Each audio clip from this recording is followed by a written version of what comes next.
श्रद्धालु भक्तों को पंडित प्रकाश जोशी का सादर नमस्कार। भक्तों, आज की कथा में विवाह पंचमी की कथा का वर्णन करना चाह रहा हूँ। आप ध्यानपूर्वक यह कथा श्रवण करें। हमारे सनातन धर्म में कोई न कोई पर्व होता रहता है। ऐसे ही एक है मार्गशीर्ष मास के शुक्ल पक्ष की पंचमी को, जो कि विवाह पंचमी के नाम से जाना जाता है। आज ही के दिन मर्यादा पुरुषोत्तम भगवान श्री राम जी और जगत जननी सीता माता का विवाह हुआ था।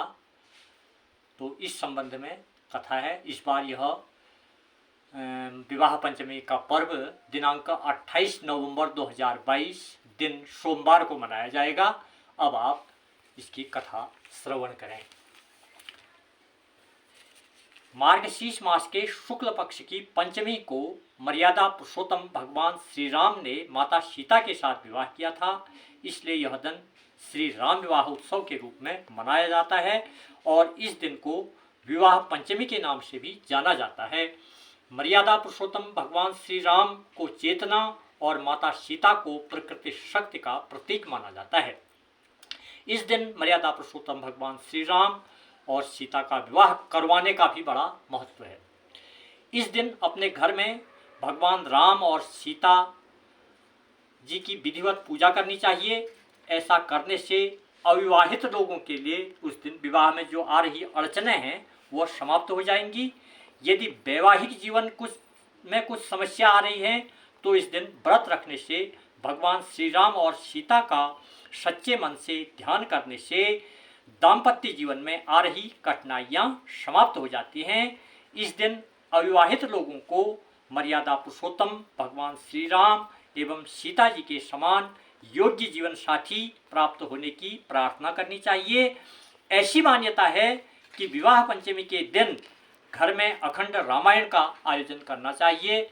यदि इतना संभव न हो तो कम से कम सुंदरकांड पाठ अवश्य करना चाहिए।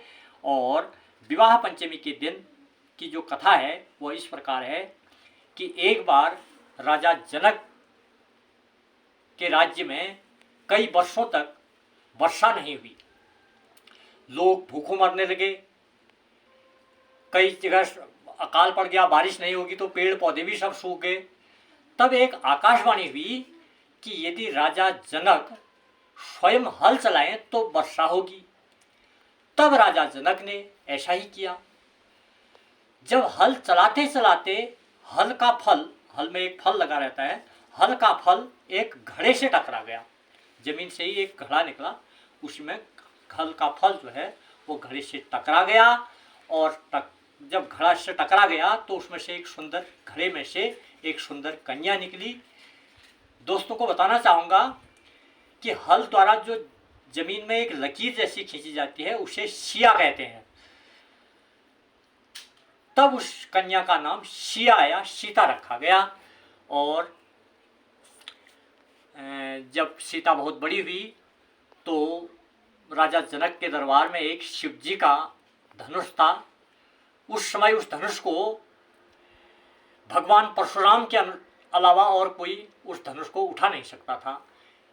एक दिन किसी कारण से जगजननी सीता माता ने उस धनुष को एक जगह से उठाकर दूसरी जगह रख दिया। तब राजा जनक को बड़ा अचंभा हुआ। उन्होंने यह संकल्प ले लिया कि जो इस धनुष को उठा सकेगा उसी के साथ मैं अपनी कन्या का विवाह करूंगा। तब इसके बाद बहुत वर्षों बाद जब इसके स्वयंवर की तैयारियां होने लगी तो बड़े बड़े देश विदेशों से बड़े राजा महाराजा लोग वहां आए। सब ने उन्होंने धनुष को तोड़ने की बड़ी कोशिश की, लेकिन वो सब असफल रहे। धनुष को उठाना तो क्या, उसको कोई उस धनुष को हिला तक नहीं सके। तब विश्वामित्र जी ने तो उसमें राजा विश्वामित्र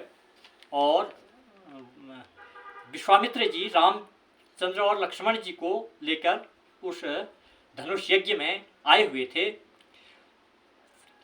तो विश्वामित्र लक्ष्मण राम सहित वहाँ आए थे, सीता स्वयंवर में पधारे थे। सीता स्वयंवर में राजा जनक ने जो उद्घोषणा थी कि जो शिव जी के धनुष को भंग कर देगा उसी के साथ सीता का विवाह का संकल्प लिया था। स्वयंवर में राजा महाराजाओं ने अपनी अपनी वीरता का परिचय दिया, परंतु सभी विफल रहे। उधर राजा जनक भी चिंतित हो गए।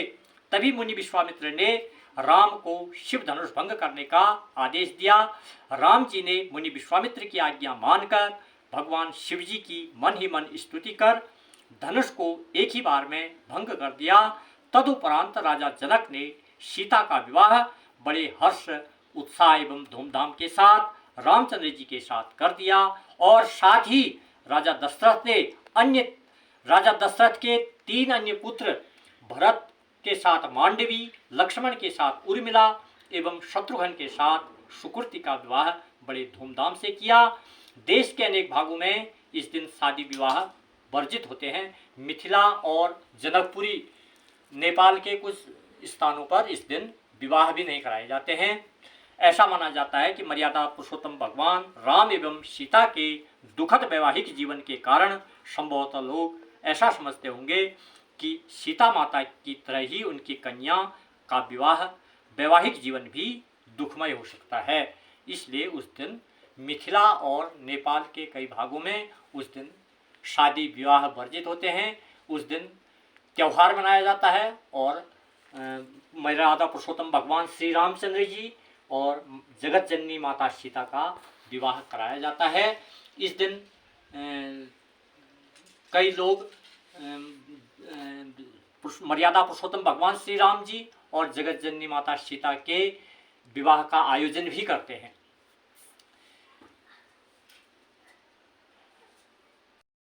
वल्लभाय नमः।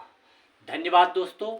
वीडियो कैसी लगी ज़रूर लाइक करें। यदि चैनल सब्सक्राइब अभी तक नहीं किया है तो ये हमारा ये चैनल भी सब्सक्राइब अवश्य करें। आपका बहुत बहुत आभार।